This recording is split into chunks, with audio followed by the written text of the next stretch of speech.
नमस्कार, आप देख रहे हैं A1 उत्तराखंड और आपके साथ मैं हूं आशीष तिवारी। बुलेटिन में सबसे पहले एक नजर हेडलाइंस पर। बीजेपी प्रत्याशियों के नामांकन की तिथि घोषित, मुख्यमंत्री पुष्कर सिंह धामी रहेंगे मौजूद। 22 मार्च को अजय टम्टा दाखिल करेंगे नामांकन।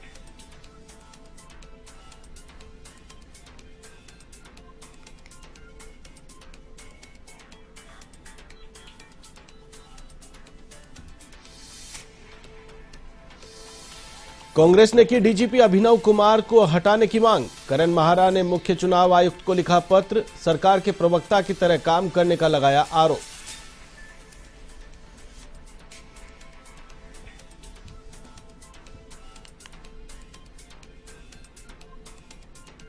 त्योहारों को देखते हुए पुलिस प्रशासन अलर्ट। हर थाना क्षेत्र में पीस कमेटी की बैठकें आयोजित, शरारती तत्वों पर पाबंदी की कवायद तेज।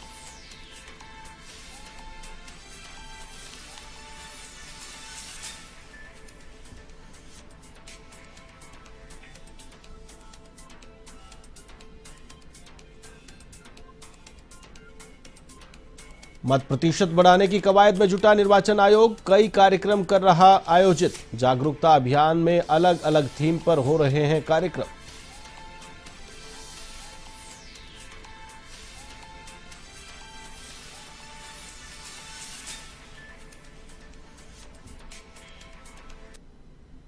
और अब खबरें विस्तार से। उत्तराखंड के मुख्यमंत्री पुष्कर सिंह धामी ने रामपुर तिराहा कांड को लेकर कहा कि हर साल हम रामपुर तिराहा की बरसी को मानते हैं और ये जो कांड था वह बहुत ही दुर्भाग्यपूर्ण था। उसमें दोषी हैं, उनकी सजा के लिए हम संकल्प भी लेते थे। जिसमें जो कानूनी प्रक्रिया थी वह अब आगे बढ़ी है। मुख्यमंत्री ने कहा कि इस कांड में दोषियों को सजा मिली है।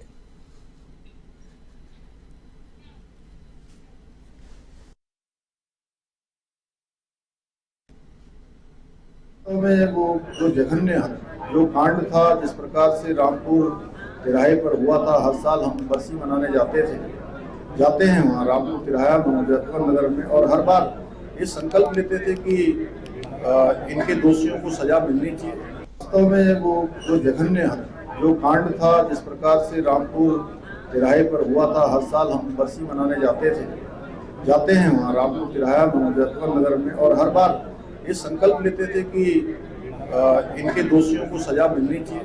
वास्तव में वो जो जघन्य जो कांड था, जिस प्रकार से रामपुर। बीजेपी ने अपने प्रत्याशियों के लिए नामांकन दाखिल करने की तारीखें घोषित कर दी हैं। हर भाजपा प्रत्याशी के नामांकन के दिन मुख्यमंत्री पुष्कर सिंह धामी उनके साथ मौजूद रहेंगे। पार्टी के प्रदेशाध्यक्ष महेंद्र भट्ट ने बताया कि 22 मार्च को अल्मोड़ा लोकसभा सीट से प्रत्याशी अजय टम्टा नामांकन दाखिल करेंगे। उसी दिन हरिद्वार लोकसभा प्रत्याशी त्रिवेंद्र सिंह रावत का ऑनलाइन नामांकन होगा। 23 मार्च को त्रिवेंद्र सिंह रावत अपना नामांकन हरिद्वार में दाखिल करेंगे। 26 मार्च को टिहरी और पौड़ी लोकसभा प्रत्याशियों का नामांकन होगा और 27 मार्च को नैनीताल लोकसभा प्रत्याशी अजय भट्ट का नामांकन होगा।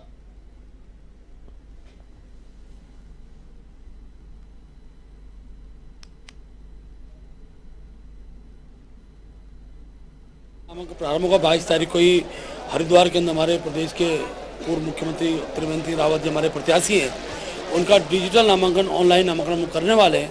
23 तारीख को फिर हरिद्वार में कार्यकर्ताओं समूह के साथ नामांकन की दूसरी प्रति वो अपना नामांकन करेंगे। इसी प्रकार 26 तारीख को टिहरी और गढ़वाल लोकसभा का नामांकन होगा और 27 को नैनीताल लोकसभा का नामांकन होगा, जिसमें हमारे प्रदेश के मुख्यमंत्री रहेंगे, मेरा स्वयं रहना होगा और कहीं से केंद्रीय नेतृत्व कार्यक्रम नामांकन रहना होगा।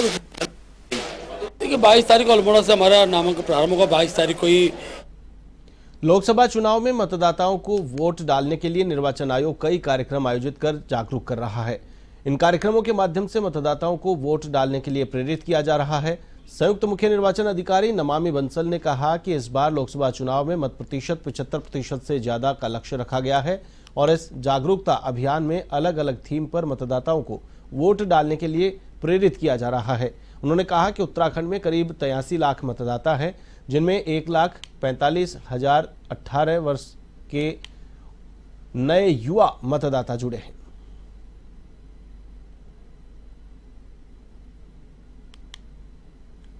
कितनी हमने गतिविधियां अभी तक आयोजित की हैं मतदाता जागरूकता के संबंध में, और जो हमारे 83,21,207 मतदाता हैं राज्य में, जिसमें से कि लगभग 43 लाख पुरुष मतदाता हैं और 40 लाख महिला मतदाता हैं। साथ ही विभिन्न अलग अलग श्रेणी के भी मतदाताओं की संख्या हम आपको बता देंगे। इन सभी को विशेष गतिविधियों के माध्यम से प्रत्येक वोटर तक हमारी टीम्स पहुंच सकें और उनको मतदान के लिए प्रोत्साहित कर सकें, प्रेरित कर सकें, यही प्रयास है। गढ़वाल संसदीय सीट से भाजपा प्रत्याशी अनिल बलूनी के नेतृत्व में दिग्गज कांग्रेसियों ने भाजपा का दामन थामा। पौड़ी के नए बस अड्डे में भाजपा ने कार्यक्रम आयोजित किया, जिसमें सैकड़ों की संख्या में लोग पहुंचे। इस दौरान पूर्व जिला पंचायत अध्यक्ष केशव सिंह नेगी, पौड़ी ब्लॉक प्रमुख दीपक खुगशाल, पूर्व ब्लॉक प्रमुख कोट नवल किशोर, ब्लॉक प्रमुख जयहरि खाल, दीपक भंडारी सहित दर्जनों नेताओं और कार्यकर्ताओं ने भाजपा का दामन थामा। इस दौरान अनिल बलूनी ने कहा कि वे उत्तराखंड और गढ़वाल संसदीय क्षेत्र के विकास की जिम्मेदारी उनके ऊपर छोड़ दें। उन्होंने विश्वास दिलाया कि चुनाव नतीजे के अगले दिन से ही उत्तराखंड, गढ़वाल संसदीय क्षेत्र और देश के विकास के लिए काम में लग जाएंगे।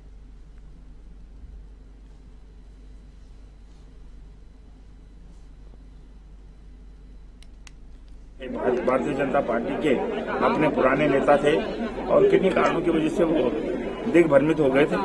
आज वो वापस अपने परिवार में आए हैं, तो हम सब लोग पुनः उनका अपने परिवार में स्वागत कर रहे हैं और उनके साथ बहुत सारे नए लोग भी भारतीय जनता पार्टी की रीति नीति को देखकर, भारतीय जनता पार्टी की मोदी जी की जो योजनाएं हैं उनको देखकर, विकास की जो गति है उसको देखकर आज भारतीय जनता पार्टी में शामिल कि हमारे जो पुराने नेता थे भारतीय जनता पार्टी। देखिए, बहुत बढ़िया रुझान है। जनता ने पूरा चुनाव को टेक ओवर कर लिया है। अब चुनाव कार्यकर्ताओं और नेताओं के हाथ से निकल के जनता के हाथ में चला गया है।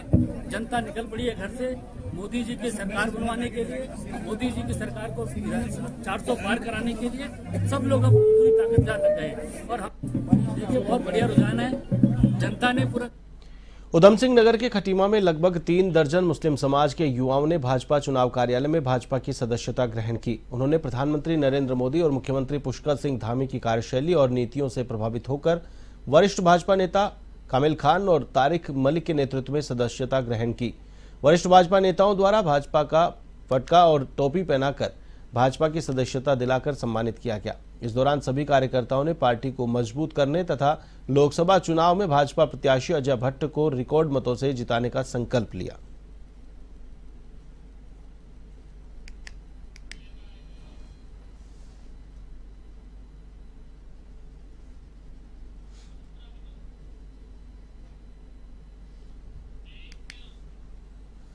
भाजपा अपने काम के आधार पर जनता के बीच जाएगी। पार्टी के मुख्य प्रवक्ता सुरेश जोशी ने प्रेस ब्रीफिंग में कहा कि सरकार ने कई जनकल्याणकारी योजनाएं लागू की हैं।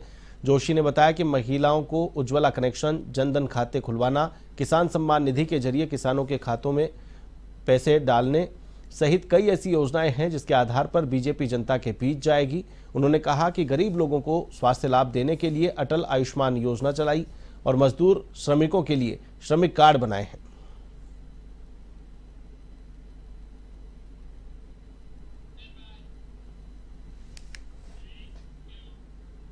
कांग्रेस ने उत्तराखंड के डीजीपी अभिनव कुमार को पद से हटाने की मांग की है। पार्टी के प्रदेश अध्यक्ष करण महारा ने मुख्य चुनाव आयुक्त को पत्र लिखकर डीजीपी अभिनव कुमार को पद से हटाने का निवेदन किया है।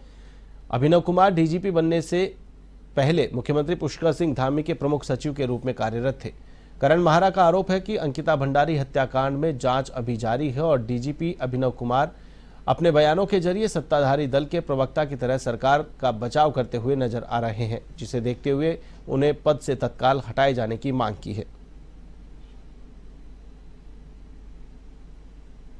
और अंकिता भंडारी के मामले में जिस प्रकार से आशुतोष नेगी पत्रकार को गिरफ्तार किया गया, अंकिता भंडारी के मामले में जो सवाल राज्य के पुलिस प्रमुख के बारे में उठे हैं, मैं समझता हूं कि उनको जब तक चुनाव हो इस पद से विमुक्त रखना चाहिए। वैसे भी वो कार्यकारी डीजीपी हैं, वो होल टाइमर डीजीपी तो है नहीं, तो इसलिए उनकी रमजान और होली के त्योहार को देखते हुए पुलिस प्रशासन अलर्ट मोड पर आ गया है। देहरादून के एसएसपी अजय सिंह ने कहा कि होली और रमजान को देखते हुए हमारे हर थाना क्षेत्र में पीस कमेटी की बैठक कर ली गई है। संबंधित क्षेत्राधिकारियों ने प्रतिष्ठित लोगों और सभी समुदाय के लोगों के साथ मिलकर सौहार्द के साथ त्यौहार मनाने के लिए बैठक की है। उन्होंने बताया कि शरारती तत्वों पर पाबंदी लगाने के लिए उनकी रिपोर्ट एसडीएम और अधिकृत मजिस्ट्रेट को भेज दी है।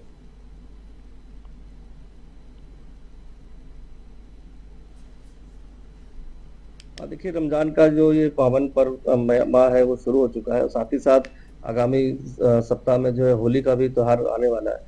इसको देखते हुए पीस कमेटी की बैठकें जो हमारी हर थाना क्षेत्र में है वो कर ली गई हैं। साथ ही साथ संबंधित क्षेत्राधिकारी द्वारा जो मौजूद व्यक्ति हैं, जो दोनों सभी समुदाय के लोग हैं, उनको एक बैठाकर ये आपसी सौहार्द से जो है त्योहारों को संपन्न कराने के लिए एक बैठक कर ली गई है। बाकी कुछ ऐसे लोग भी चिन्हित होते हैं जो शरारती तत्व होते हैं, ऐसे मौकों पर कहीं ना कहीं शांति भंग की आशंका रहती है, उनको भी। रायवाला थाना पुलिस ने शराब तस्करी करने के आरोप में 3 लोगों को गिरफ्तार किया है, जिनके कब्जे से पुलिस ने 35 देसी पेटी 16 पेटी अंग्रेजी शराब बरामद की है। पुलिस ने आरोपियों के खिलाफ मामला दर्ज कर जांच शुरू कर दी है। आरोपी जिस कार से शराब की तस्करी कर रहे थे, पुलिस ने उस कार को कब्जे में लेकर सीज कर दिया है। आईपीएस जितेंद्र चौधरी ने बताया कि पुलिस की ये कार्रवाई लगातार जारी रहेगी।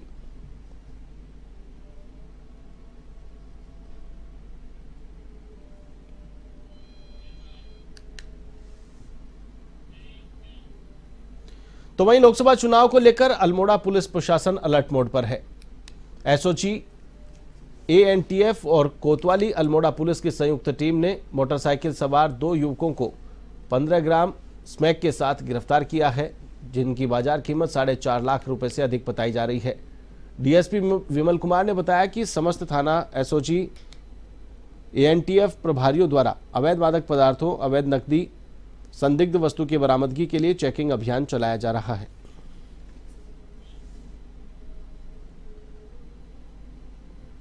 श्रीमान वरिष्ठ पुलिस अधीक्षक महोदय के निर्देशानुसार लोकसभा चुनाव के दृष्टिगत चेकिंग अभियान चल रहे हैं। इसी के तहत कल रात्रि को एसएजे कैंपस के पास पुलिस द्वारा चेकिंग के दौरान 2 युवकों को पकड़ा गया, जिनके पास से 15 ग्राम से अधिक स्मैक बरामद की गई है, जिसकी कीमत लगभग 4 लाख से ऊपर की है और उनको गिरफ्तार करके उन पर आवश्यक कार्रवाई।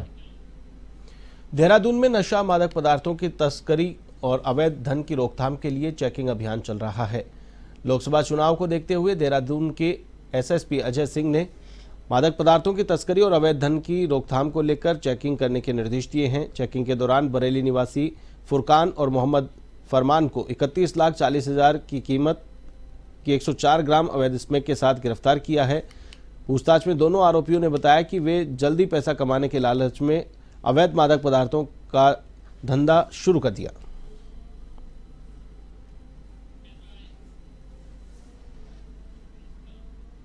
कुमाऊं में एकादशी से होली अपने रंग में आ जाती है। ग्रामीण मंदिरों में जाकर होली गायन करते हैं। अल्मोड़ा के विश्व प्रसिद्ध जागेश्वर धाम में चीर बांधने के साथ होली की शुरुआत की गई। कुमाऊं की होली की विशेषता यह है कि यहां महिलाओं और पुरुषों द्वारा होली गायन को हर्षोल्लास से मनाया जाता है। पुरुषों द्वारा गांवों में हर घर में जाकर होली गायन किया जाता है। जागेश्वर धाम की पौराणिक होली ये देवी के डोले के रूप में गांव-गांव में भ्रमण करेगी। अगले 6 दिनों गांव-गांव में जाएगी, जिससे कि रोग होकर का निवारण होता है। क्षेत्र में देवी के डोले के रूप में पूजन किया जाता है घर घर से। लोकसभा चुनाव की तैयारी को लेकर अल्मोड़ा में निर्वाचन आयोग द्वारा कार्मिकों को पहला प्रशिक्षण दिया गया, जिसमें 920 बूथों के लिए प्रिसाइडिंग ऑफिसरों को प्रशिक्षण दिया गया। जिला निर्वाचन अधिकारी विनीत तोमर ने बताया कि जनपद में अधिक से अधिक मतदान के लिए लोगों को जागरूक किया जा रहा है। साथ ही कार्मिकों को प्रशिक्षण देने के लिए पहले चरण में प्रिसाइडिंग अधिकारियों को प्रशिक्षण दिया गया है।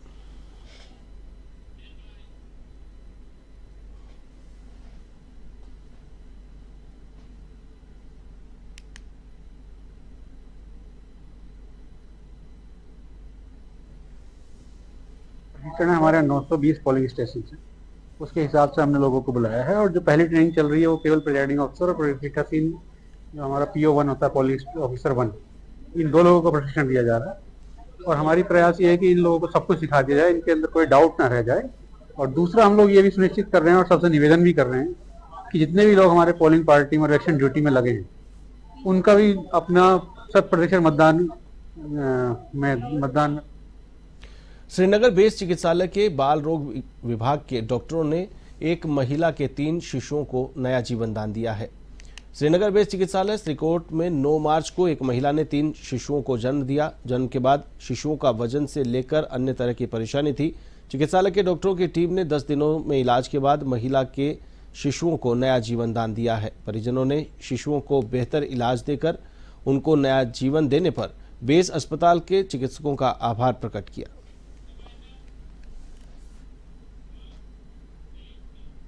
बुलेटिन में फिलहाल के लिए बस इतना ही। मुझे दीजिए इजाजत। नमस्कार।